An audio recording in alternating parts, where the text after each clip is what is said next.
तो आगे हम श्री गुरु नानक देव जी का साखी लेते हैं। श्री गुरु नानक देव जी जब असम की तरफ गए यात्रा के दौरान, तो मर्दाने ने कहा कि गुरु जी मुझे भूख लगी है। और गुरु जी ने कहा, मर्दाना ये शहर जाने का नहीं है, इस शहर में मत जाना। तो मर्दाना कहने लगा कि कोई शहर आता है तो कहते जाना नहीं है, और उजाड़ों में लिए फिरते हो, तो क्या करूं मैं। तो मैं जब एक बार गई थी नानक मता, जो साखी मैंने आपको सुनाई, एक रीठा साहब गुरुद्वारा है इधर उत्तरांचल में, उत्तराखंड में। तो जब रास्तों से हम गुजरते थे, पहाड़ी रास्तों से, इतने गोल गोल घुमावदार रास्ते थे, आज तो सड़कें बन गई हैं, तो उस समय मैं मन में बात आती थी, चाहे छोटी थी आती थी, मर्दाना ने सही कहता था। इतने उजाड़ बियाबान रास्ते, जंगल ही जंगल, जंगल ही जंगल, कोई पशु पक्षी भी दिखाई नहीं देता है। आज भी ऐसे रास्ते हैं वो। तो उस समय वो रास्ते कैसे होते होंगे, आज से चलो सड़कें बन गई हैं, उस समय तो सड़कें नहीं थी, जंगल ही जंगल होते थे। और वो पैदल चलते थे और कई कई दिन लग जाते थे। तो फिर मुझे लगता था कि मर्दाना सच्चा ही कहता था कि मुझे भूख लगी, इतने इतने दिन पैदल यात्रा करना, और फिर कहना कि मुझे भूख लगी है, कुछ खाना है, नगर में जाना। तो मर्दाने को श्री गुरु जी ने कहा, ये नगर जाने का नहीं है, यहाँ मत जाना। तो मर्दाना कहने लगा, नहीं मैं जा रहा हूँ। आप तो जब नगर आता है तो कहते जाना नहीं है, और वैसे उजाड़ों में लेके घूमते रहते हो, और आप यहाँ मेरे को अपने जैसा करो। जैसे आपको भूख प्यास नहीं लगती है, बालाजी को नहीं लगती है, तो मुझे भी अपने जैसा करो। तो उन्होंने कहा, नहीं, तेरे को तो ऐसे ही रहना है जैसा तू है, क्योंकि तेरे से ही आगे साखियां बनेंगी। तो वो मर्दाना वहां चला गया, तो वो जादूगरनियों का शहर था। तो उनकी हेड थी नूर शाह जादूगरनी। उसने देखा कि एक बाहर से एक आदमी आया है, क्योंकि चेहरे से तो पता लग जाता है कि बाहर से आया है कोई, इस नगर का नहीं है।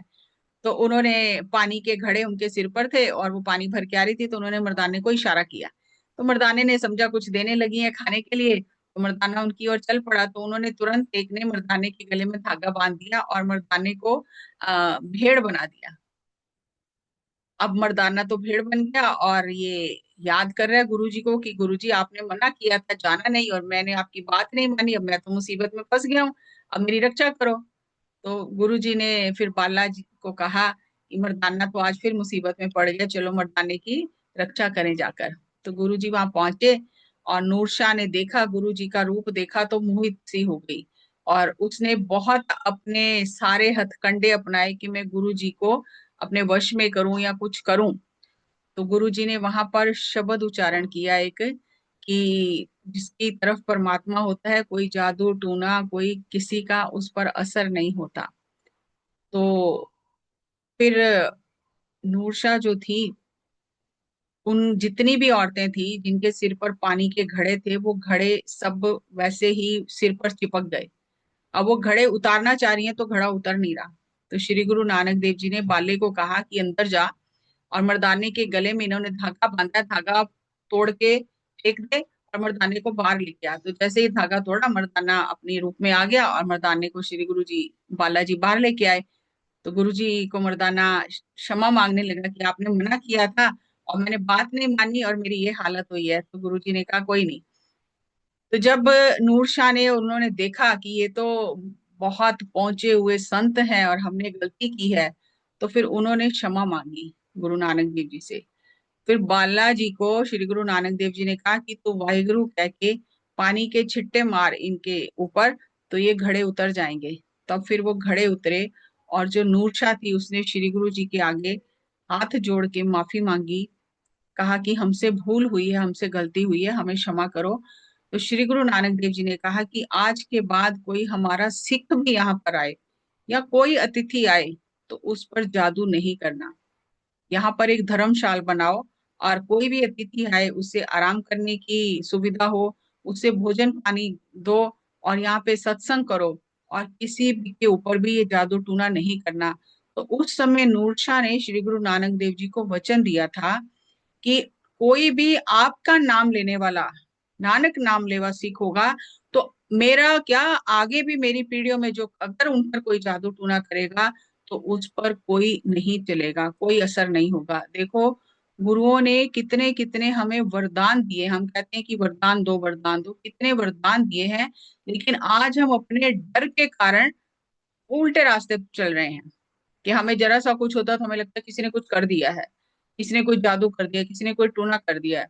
लेकिन श्री गुरु नानक देव जी को उस समय नूरशाह जादूगरनी, जो उस समय की सबसे बड़ी जादूगरनी थी, उसने ये वचन दिया था कि हमारा कोई जादू टूना आपके सिख पर चलेगा ही नहीं, लेकिन शर्त तो ये है कि हम सिख हों तभी, अगर हम सिख ही नहीं है तो फिर तो सब कुछ चलेगा। तो इस तरह नूरशाह को उपदेश देकर श्री गुरु जी फिर वहां से और आगे नगर में चले गए।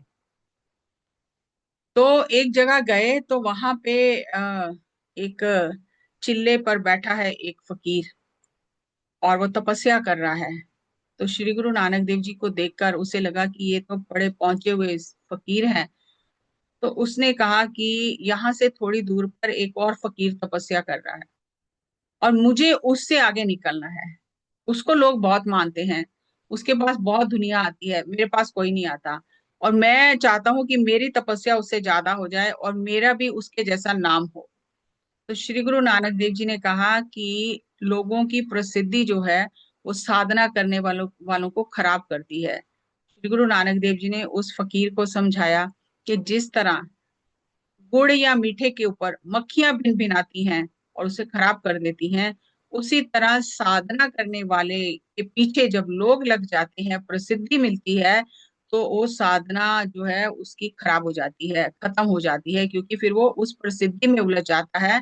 तो साधना करने वाले को छुप कर ही रहना चाहिए, छुप कर ही साधना करनी चाहिए।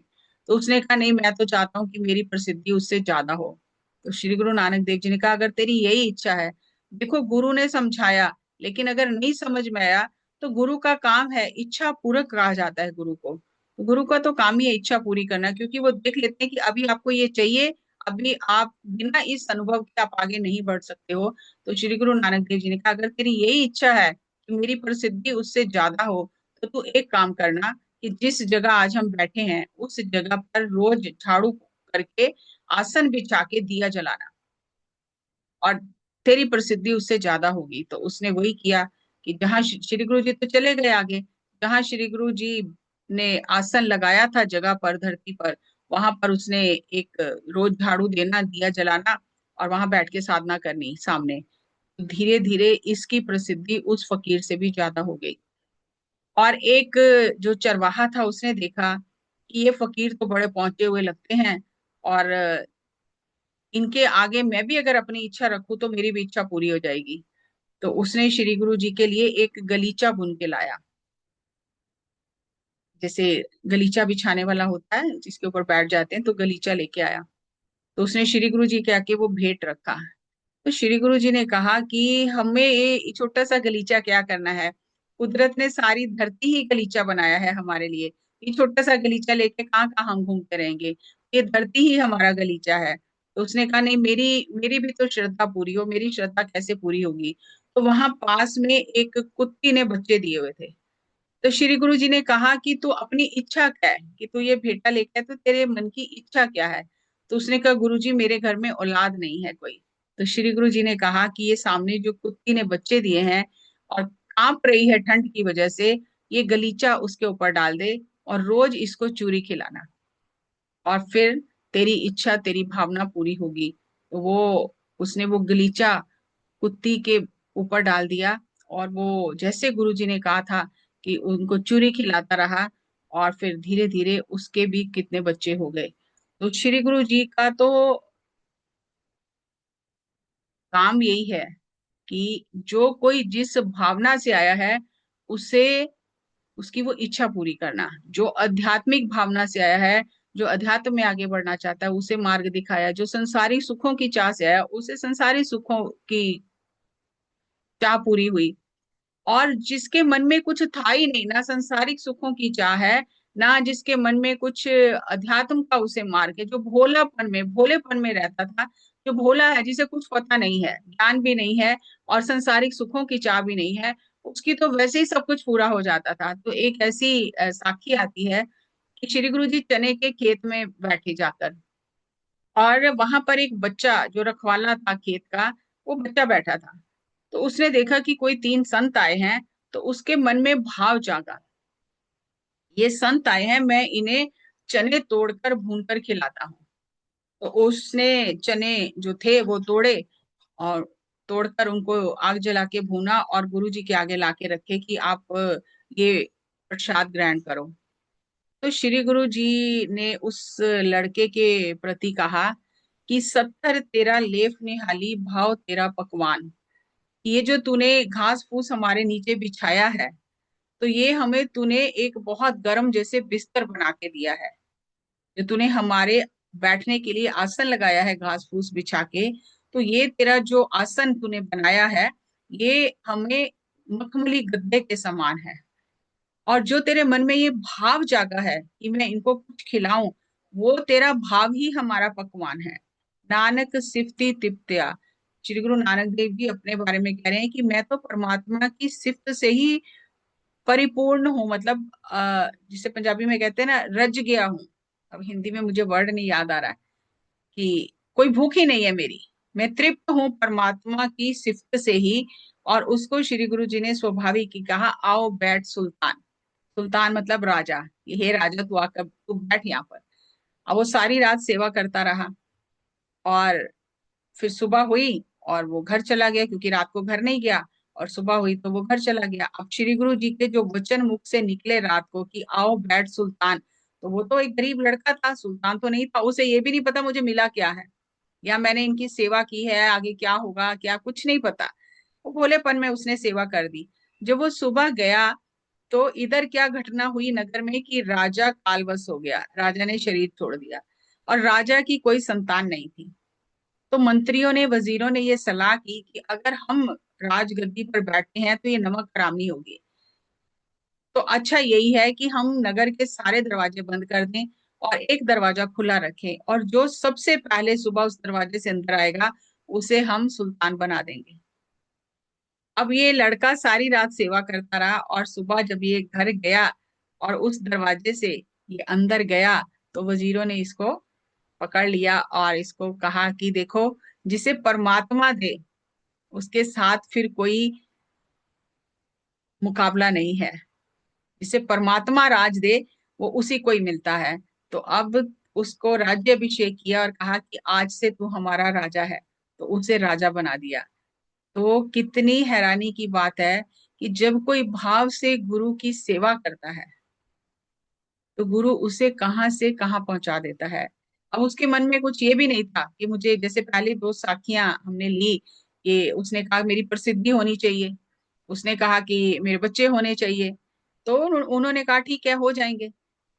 और फिर इस बच्चे को तो कुछ पता ही नहीं है कुछ मांगना है कि क्या करना है, लेकिन इसके मन में भाव जागा सेवा करने का, और इसे सब कुछ मिल गया, बिना मांगे सब कुछ मिल गया। इसीलिए कहते हैं कि परमात्मा बिना बोले सब कुछ जानता है, और जब वो बिना बोले देता है, फिर वो, हमारी तो मांग ही छोटी होती है, हम कितना सोच सकते हैं, लेकिन जब वो अपनी खुशी से देता है तो भंडार भर जाते हैं।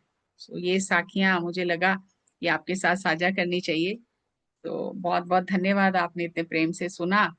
लेकिन बात वही है कि भाव से सेवा करना, और अगर कोई संसारिक इच्छाओं से ऊपर उठ के गुरु की सेवा करता है, फिर वो गुरु का रूप हो जाता है। फिर उसमें और गुरु में कोई भेद नहीं रहता। Thank you. Thank you.